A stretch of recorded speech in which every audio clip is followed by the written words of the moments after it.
Bonjour mes chers abonnés, comment vous allez? Ben moi je vais très bien et puis comme prévu je vous reviens avec le thème que j'avais annoncé qui est qui cherche trouve.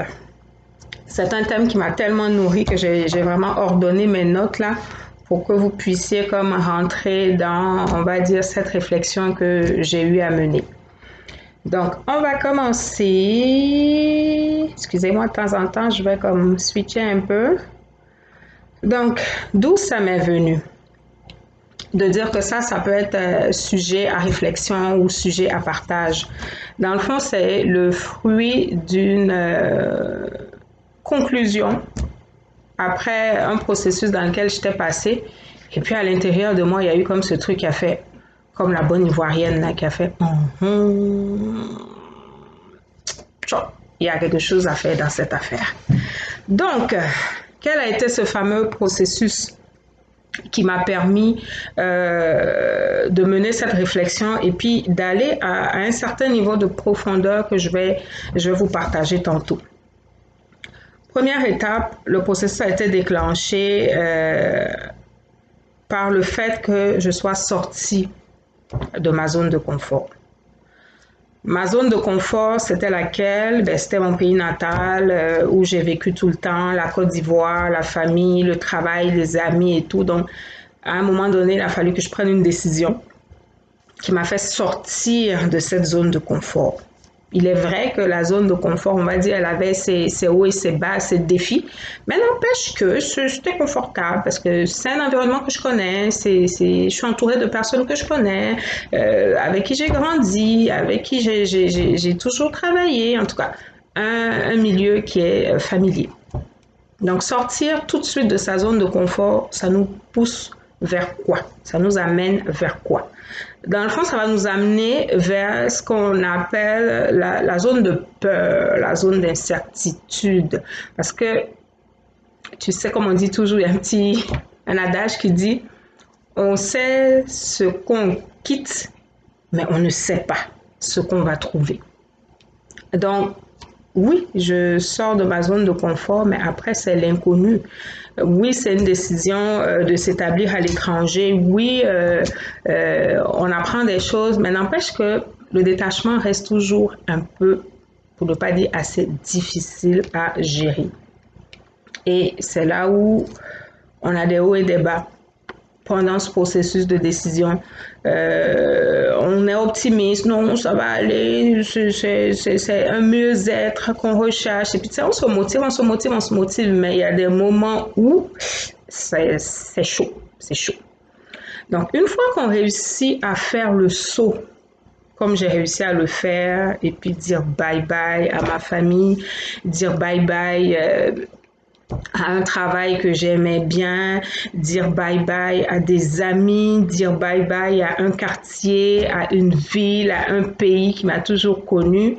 C'est pas des vacances là, c'est tu pars et puis tu sais pas quand tu reviens.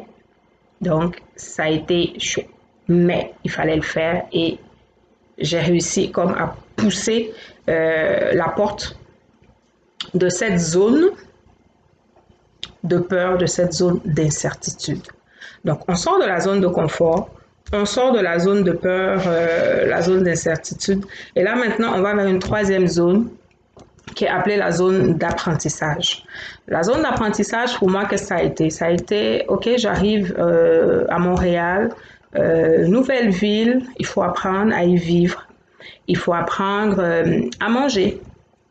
On ne peut pas manger la ticket tous les jours comme à Abidjan, on ne peut pas manger le foutou, sauce graine, escargot. Oui, on trouve des choses ici, mais on ne peut pas s'amuser à manger ça comme ça tous les jours.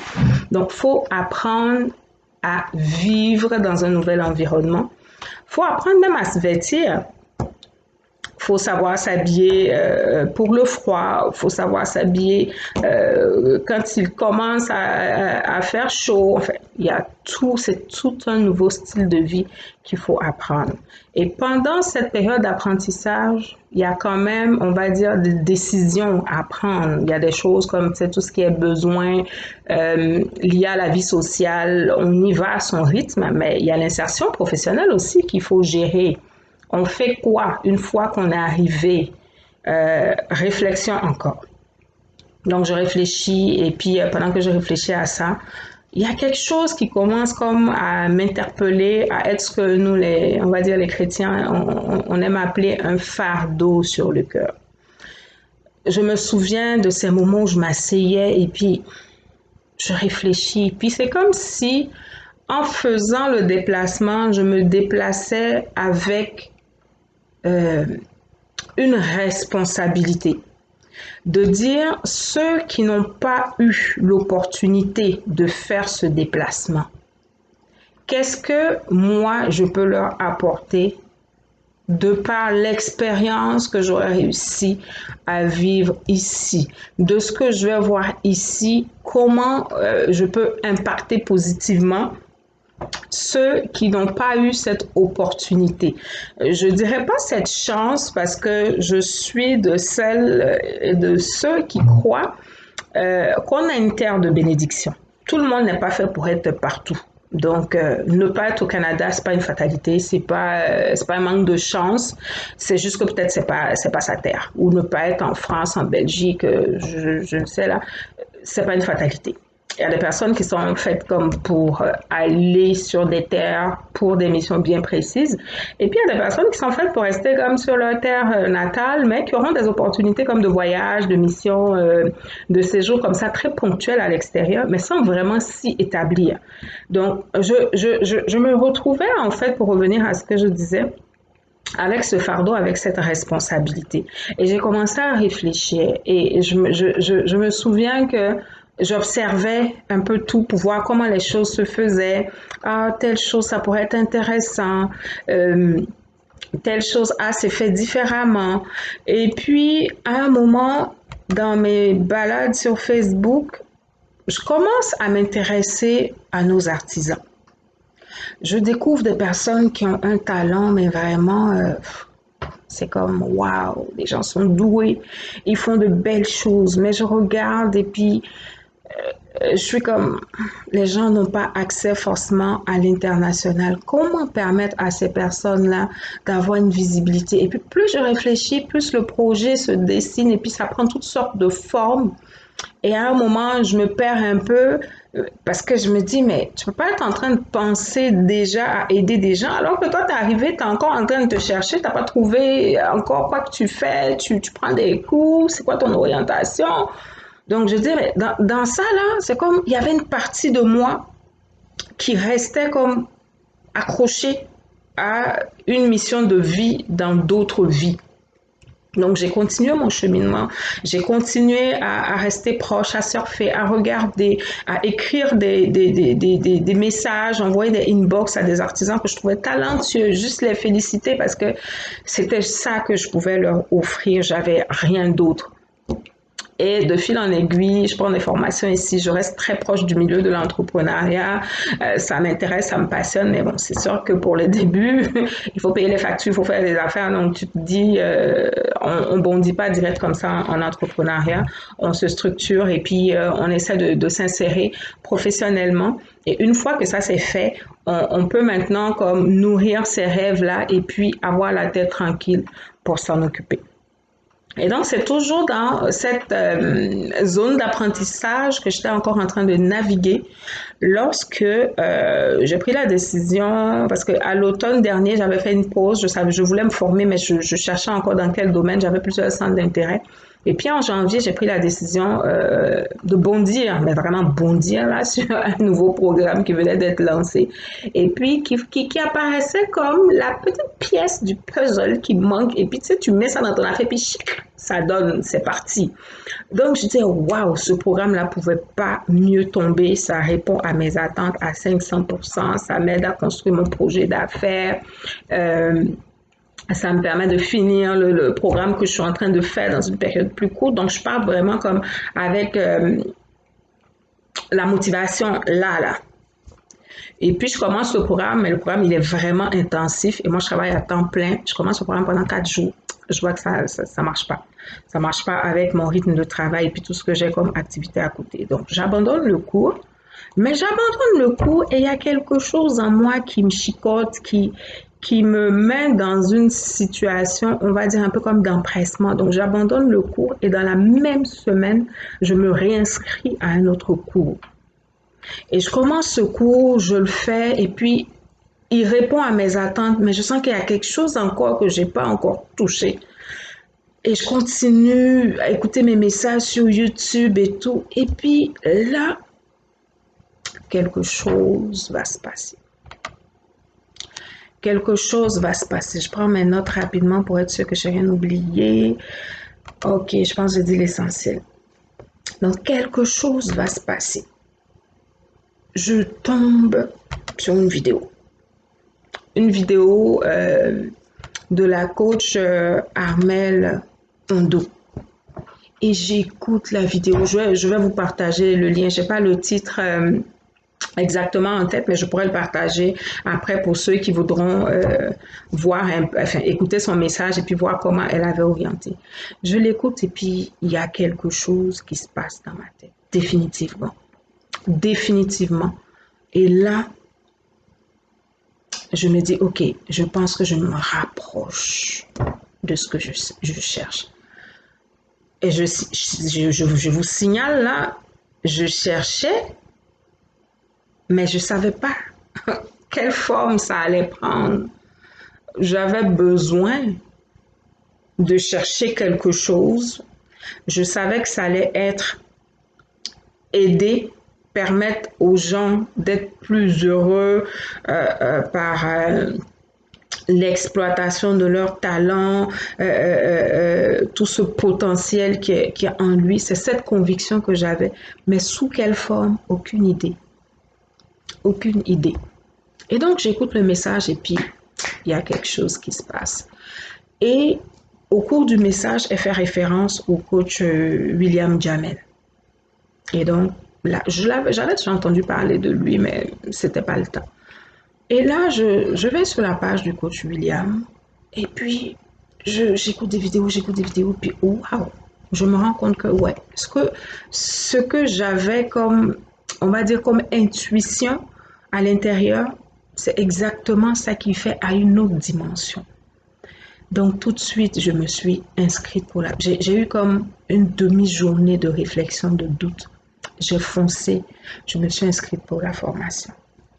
Et depuis, les choses ont commencé à prendre forme. On m'aurait dit au 5 janvier, écoute, au 5 février, tu aurais réussi comme à commencer à te positionner, à commencer à partager tes conseils, à commencer à préparer tes formations. J'aurais dit que c'est fou. Et c'est là, je me suis dit, vraiment, qui cherche, trouve. Parce qu'en cherchant, tu vas arriver à trouver quelque chose qui est en toi que tu n'as pas réussi forcément à nommer. Il y a des besoins qui sont très basiques ou de façon claire et on sait, et précise, on sait que je veux ça. Mais des fois, ça prend d'avoir comme, je vais dire, la boule du besoin et de creuser, de creuser, de creuser. Et à chaque fois, on sait comme procéder par élimination et dire non, ça c'est pas ça le fait pas encore, ça clique pas. Et puis on avance. Oui, ça clique, j'approfondis. Non, ça clique pas. Et puis on se rapproche du but. Et c'est ce qui a fait que je me suis dit effectivement, je confirme ça parce que je l'ai vécu au travers de ce processus-là. Quand on cherche vraiment, on trouve. Et ça m'a fait penser aussi à cette parole de Paulo Coelho là, dans son livre L'Alchimiste, qui dit quand tu veux quelque chose, tout l'univers va conspirer à te permettre de réaliser ton désir. Imaginez si cette intuition que j'avais eue, si je l'avais étouffée avec mes besoins du moment, je venais d'arriver. Là, je vous parle d'un processus qui dure depuis 2015, mais j'ai comme valsé avec cette intuition jusqu'à ce que je me trouve maintenant là, devant vous. Qu'est-ce qui se serait passé si j'avais pas fait le pas? si je n'étais pas rentrée dans cette intuition et que j'avais commencé à dire non, moi-même, écoute, j'ai ma vie à organiser, j'aimais ci, j'aimais ça, qu'est-ce qui se serait passé? Rien ne se serait passé. Tout ça pour dire quoi? Quand on désire quelque chose, après il faut faire attention à qu'est-ce qu'on désire, ça c'est un autre débat. Quand on désire quelque chose qui est déposé dans notre cœur sous forme d'intuition, et pour nous les chrétiens, on dira comme quelque chose que Dieu a déposé sur notre cœur. En général, c'est pour le service des autres. C'est pas pour nous. Et c'est au travers du service qui va être rendu aux autres que nous, notre épanouissement va prendre une autre dimension, notre vie va prendre une autre dimension. Et tant qu'on s'inscrit dans ce genre de désir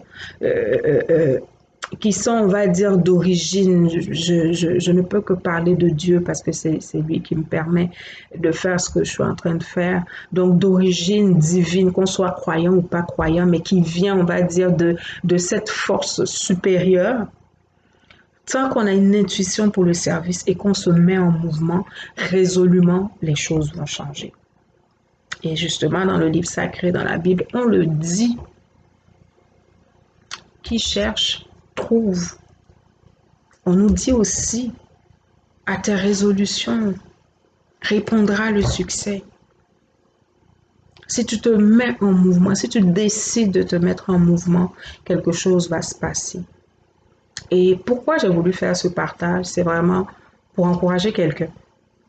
Pour encourager quelqu'un qui a une vision, qui a un fardeau dans son cœur, qui a une intuition mais forte pour quelque chose, mais qui n'arrive pas à se mettre en mouvement. Il faut savoir que dès que tu vas te mettre en mouvement, c'est comme si le sol va se paver devant toi parce que tu es en train de marcher dans ton couloir, tu es en train de faire ce à quoi tu es appelé, tu es en train de faire ce que tu dois faire. Donc, comme disait tantôt Paulo Coelho dans l'Alchimiste, l'univers entier va conspirer pour te permettre de faire ce que tu as à faire. Élève un peu le débat. Sors de tes problèmes à toi, là, se regarder le nombril. Non, moi d'abord, je me cherche, je me machin, Fais ce que ton cœur t'amène à faire. De là, beaucoup de choses vont se débloquer. Et c'est dans ce processus que je suis. Mais je pense que quand je regarde mon cheminement, je suis en train de pousser la porte pour sortir de la zone d'apprentissage et d'aller vers ce qu'on appelle la zone de grandeur, la zone où les rêves deviennent une réalité, la zone où on donne de la valeur à notre vie.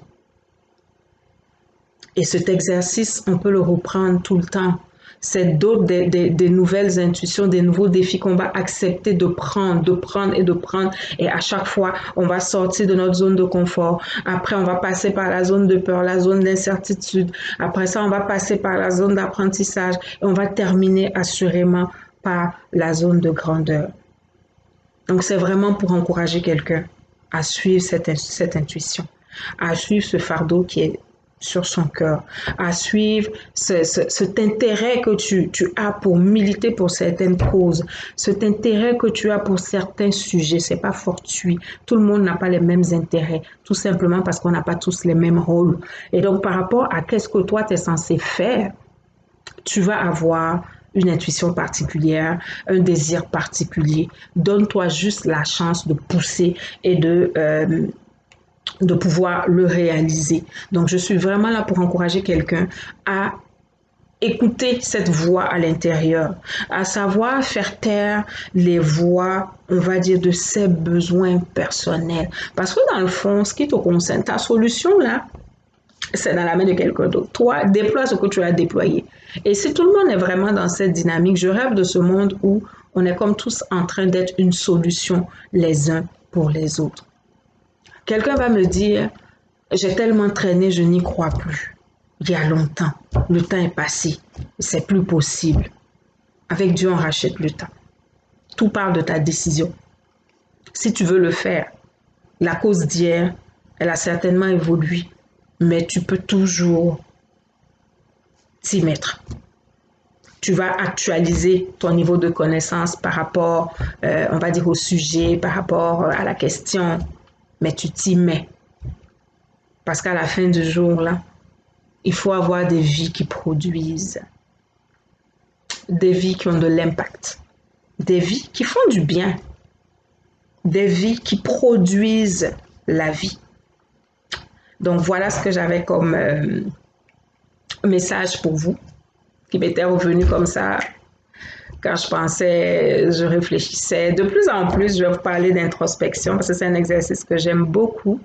Et il nous nourrit de l'intérieur et puis on se rend compte qu'il y a des choses, on est comme en train de tout le temps surfer sur la vague parce qu'il y a beaucoup de choses qui prennent, il y a les réalités à gérer, on est comme toujours en train de courir, donc on n'a pas le temps de se poser pour pousser, fouiller en soi, aller creuser et puis trouver certaines réponses. Donc, c'est justement cet exercice que je faisais et puis quand je me rappelais comme tout le processus, finalement, je suis arrivée à, OK, effectivement, il faut se mettre en action. Et la cerise sur le gâteau, pendant que moi, j'étais en train de mener toutes ces démarches guidées par l'Esprit de Dieu, mon père spirituel à qui j'avais brièvement présenté le tableau était en train de monter quelque chose, mais qui allait parfaitement dans ce que j'étais en train de faire.